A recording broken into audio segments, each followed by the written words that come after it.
राधे राधे मैत्रिणींनो, चला आपलं महालक्ष्मी यूट्यूब चॅनलमध्ये आपलं स्वागत आहे. बघा, मी आज तुम्हाला गोपीबाई ब्लाऊज शिवून दाखवत आहे. बाहीमध्ये कशा प्लेटी टाकाव्या आणि पायपिंग कशा प्रकारे, पायपिंग लेस कशी लावावी, बाहीमध्ये परफेक्ट पट्टी कशी लावावी आणि ब्लाऊज कटोरी पिंचकट ब्लाऊज आहे, त्यात दोरी कशी लावावी, लटकन कसे लावावे, हे सर्व दाखवणार आहे. टक्स कसे मारावे,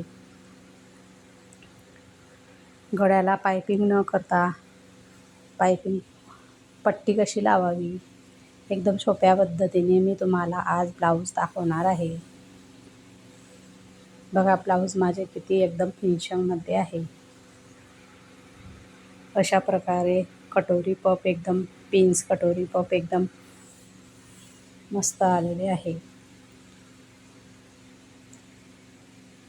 आमच्या शेजारील व आमच्या गावातील ताईंना माझ्या जवळचे ब्लाऊज इतके आवडतात की त्यांच्या नातेवाईकांचे ब्लाऊज पण इथेच येतात. आमच्या ताई उद्या त्यांच्या भावाला मुलगा झालेला आहे, त्या बारातीला जात आहे. त्यासाठी त्यांनी त्यांच्या भाऊजाईचे, त्यांच्या आईचे आणि त्यांचे ब्लाऊज माझ्याकडे आणलेले होते. ते मी आज पूर्ण शिवलेले आहे. हे त्यांच्या बहिणीचे ब्लाऊज आहे. मी त्याच्यावर गोपीबाई करून घेत आहे. बघा, मी अशा प्रकारे गोपीबाई करून घेत आहे. बघा, मी अशा प्रकारे प्लेटी टाकून घेत आहे. गोपीबाईवर अशा प्रकारे प्लेटी टाका, एकदम छोट्या छोट्या टाका आणि कापड एकदम सरळ घ्या, म्हणजे आपल्या प्लेटी एकदम छान येतात.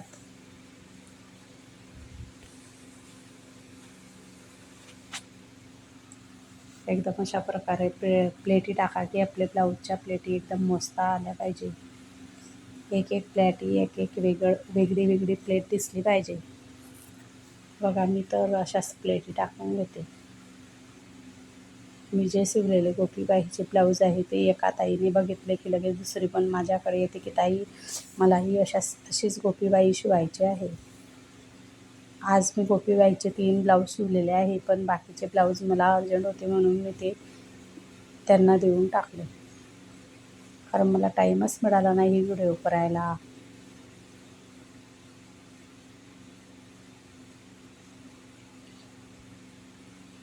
बघा, मी वरच्या साईडनेही अशा प्रकारे प्लेटी टाकून घेत आहे.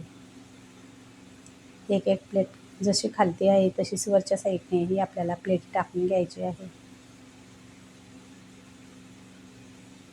बघा, मी एक एक प्लेट अशी सेम टाकत आहे.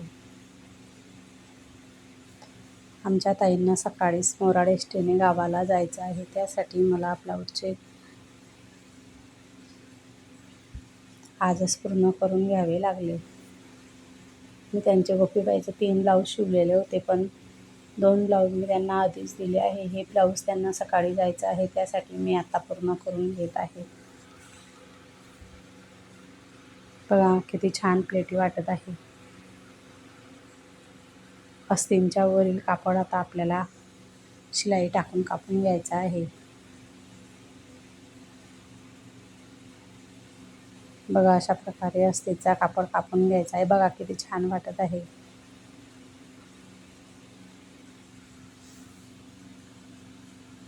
बघा, मी वरून शिल्लक कापड अशा प्रकारे काटून घेणार आहे.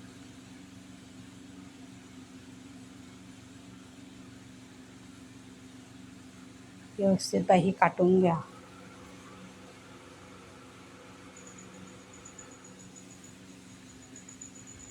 बघा, एक एक प्लेट आपण मोजून घेणार आहे. अशा प्लेटी आलेल्या आहे सेम.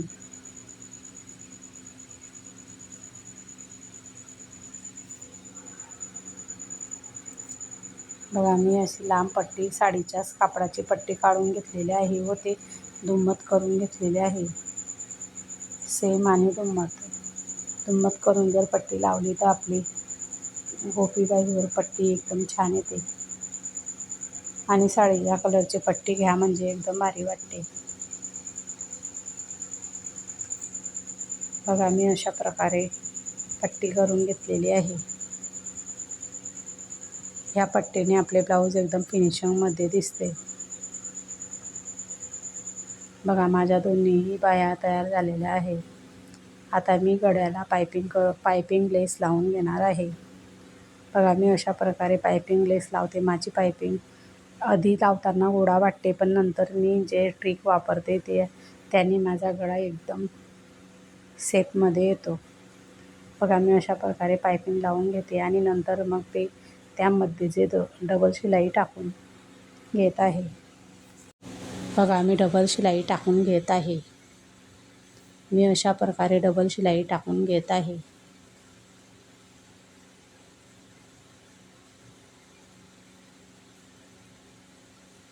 यात ओढून घेत आहे, कारण दोरी ओढल्या कारण आपले ब्लाऊजच्या गळ्याचा शेप एकदम गोल येतो आणि मग गळा एकदम फिनिशिंगमध्ये वाटतो. बघा मी अशा प्रकारे गळ्याच्या दोरीवर शिलाई टाकून घेतलेली आहे. जे मी दोरी बाहेर ओढलेली आहे ते मी कापून घेतलेले आहे. बघा मी अशा प्रकारे दुसऱ्या साईडनेही गळ्याची दोरी वरती ओढून घेणार आहे. बघा मी अशा प्रकारे या साईडने ही दोरी ओढून घेत आहे. दोरी ओढून घेतल्याने आपल्या गळ्याचा आकार एकदम बघा किती छान येतो. या साईडनेही मी अर्धा ते पाऊण इंचाची दोरी कापून घेतलेली आहे. म्हणजे बघा आपल्या गळ्याचा आकार किती छान वाटतो. ज्या ताईंना दोरी लावता येत नाही त्यांच्यासाठी मी ही सोपी पद्धत वापरलेली आहे. कारण कठीण दोरी या नवीन महिलांना लावताच येत नाही. त्यासाठी मला ही लेस एकदम साध्या पद्धतीने लावून दाखवावी लागली. कारण माझ्या क्लासमधल्या मुलींना एकदम अवघड जमत नाही. त्यांच्यासाठी मी हे व्हिडिओ करत आहे. त्यांनी मला सांगितलं की ताई एकदम सोप्या पद्धतीने आम्हाला लेस लावून दाखवा. त्यासाठी आणि आमच्या क्लासमधल्या मुलींना पायपिंग जमत नाही, त्यासाठी मी त्यांना ही गळ्याला पट्टी करून दाखवली आहे. कारण माझ्या शिकाऊ मुलींना पायपिंग जमत नाही, त्यासाठी मी अशा प्रकारे पट्टी करून घेतलेली आहे. बघा मी तिच्यावर गळ्यावर 2 शिलाया टाकून घेत आहे आणि अशा प्रकारे माझा गळा एकदम फिनिशिंगमध्ये आलेला आहे. बघा किती फिनिशिंगमध्ये वाटतो. पायपिंग केली आणि नाही केली काही फरक पडत नाही. बघा मी आता मागील गळा जोडून शोल्डर जोडून घेत आहे.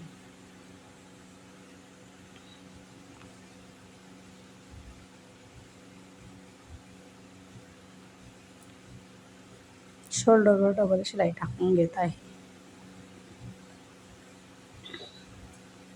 ब्लाऊज शिवताना जर आपण अशा प्रकारे काळजी घेतली तर आपल्याकडे खूप महिला ब्लाऊज टाकण्यासाठी गडबड करतात. पण जर आपल्याकडून ब्लाऊजमध्ये चुका झाल्या तर आपल्याकडे एकही महिला ब्लाऊज टाकण्यासाठी येत नाही. त्यासाठी आपल्याला ब्लाऊज शिवताना थोडी काळजीपूर्वक ब्लाऊज शिवा, म्हणजे आपले ब्लाऊज कमी जास्त होणार नाही. आणि एकदा ब्लाऊज टाकण्यासाठी महिला आल्या म्हणजे त्या आपल्याला ब्लाऊज आवडले म्हणजे परत येईल. अशा प्रकारे ब्लाऊज शिवा की त्यांना आपल्याकडून थोडी काहीतरी शिल्लक करून द्या. नवीन असाल तर आपल्याला त्यांच्याकडून थोडी कमी शिलाई घ्यायची आहे. म्हणजे आपल्याकडून त्यांना डिझाईन करून देणे किंवा आपल्याकडून त्यांना थोड्या काहीतरी, म्हणजे आपण जर शिलाई कमी घेतली तर थोडंफार ब्लाऊज कमीही झालं तरी त्या सहन करून घेतात. पण आपण जर शिलाई जास्त घेतली तर त्यांना असे वाटते की जाऊ द्या, मग यांना जास्त शिलाई देण्यापेक्षा आपण ट्रेन ताईकडेच टाकू. हे बघा माझ्या ब्लाऊजची शिलाई किती एकदम फिनिशिंगमध्ये असते.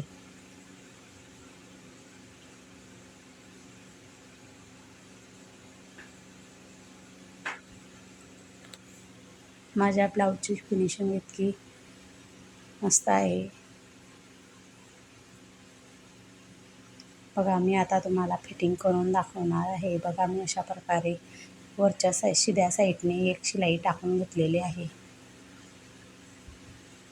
म्हणजे आपल्याला अंडरग्राऊंड फिटिंग करायची आहे. त्यासाठी आपल्याला हे जे दोरे धागे येतात ते आपल्याला मधल्या साईडने न्यायचे आहे. त्यासाठी आपल्याला आधी शिद्या साईडने शिलाई टाकून घ्यायची आहे. नंतर आपल्याला दुसऱ्या साईडनेही तशाच प्रकारे अस्तीन जोडून घ्यायची आहे.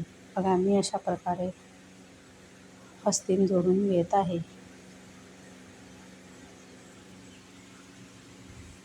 बघा, ही माझी अस्तीन जोडून झालेली आहे.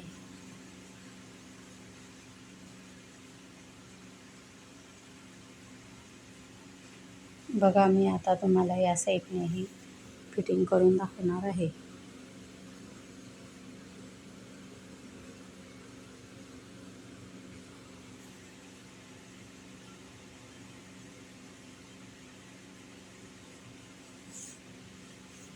बघा, मला आता ब्लाऊज उलटे करून घेणार आहे.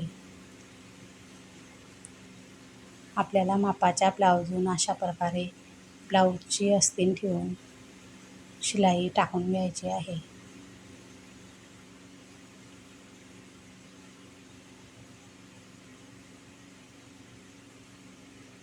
बघा, मी अशा प्रकारे शिलाई टाकून घेत आहे.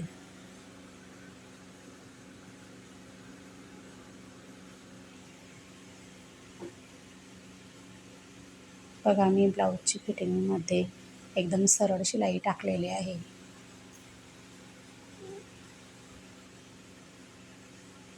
बघा, मी आस्तीन शिदी करून घेतलेली आहे. बघा, माझी बाही किती फिनिशिंगमध्ये आलेली आहे. चला, आता आपण दुसऱ्या बाजूनेही बाही जोडून घ्यायची आहे. बघा, अशा प्रकारे अस्तीनवर अस्तीन ठेवून तुम्हाला नाही समजल्यास मार्किंग करून घ्या, म्हणजे शिलाईवर शिलाई घ्या. मार्किंग करून घेतल्यास आपल्याला किती शिलाई घ्यायची, कशी फिटिंग घ्यायची हे समजेल. फिटिंग चांगल्या प्रकारे करा, कारण फिटिंगवरच आपले ब्लाऊज असते. ब्लाऊज फिटिंग चांगले बसले म्हणजे झालं. बघा, अशा प्रकारे मी ब्लाऊजला ब्लाऊज लावून फिटिंग काढून घेत आहे. बघा, माझ्या अशा प्रकारे ब्लाऊजची फिटिंग बरोबर आलेली आहे. आता मी ब्लाऊज शिदे करून घेत आहे. बघा, मी आता एकदा तुम्हाला ब्लाऊजचा लूक दाखवत आहे की माझे ब्लाऊज शिवून झाल्यावर कसे दिसत आहे. बघा, माझे ब्लाऊज